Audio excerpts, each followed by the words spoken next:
ছেলে পক্ষ মেয়ে পক্ষকে বলে দিবে, বেঈ সাহেব, বেঈন সাহেব, আরো যে সাবরা আছেন শুনে রাখেন, কোনো টেনশন নিবেন না, কোনো দোষ টোষ দরাদরি নেই।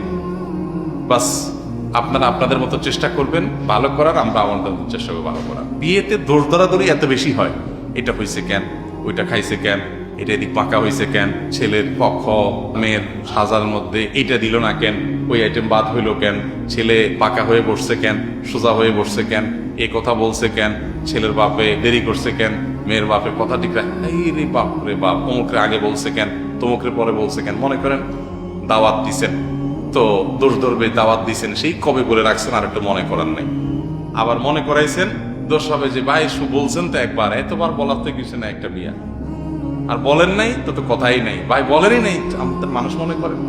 এই যে দোষ ধরাধরি আমাদের দেশে এত অনাচার বিয়েকে কেন্দ্র করে, এটা সহজ করতে হবে ভাই, কোনো দোষ ধরাধরি নেই, প্রত্যেকে রিল্যাক্স এবং হালকা করে দিতে হবে। আপনি আপনার আত্মীয়কে, নতুন আত্মীয় হচ্ছে বেঈ সাহেব বেঈন সাহেবকে হালকা করে দেন, বিয়ে বরকতময় হবে ইনশাআল্লাহ। আল্লাহ তাআলা আমাদেরকে সুন্নাহসম্মত বিয়ে সম্পাদন করার তৌফিক দান করুন।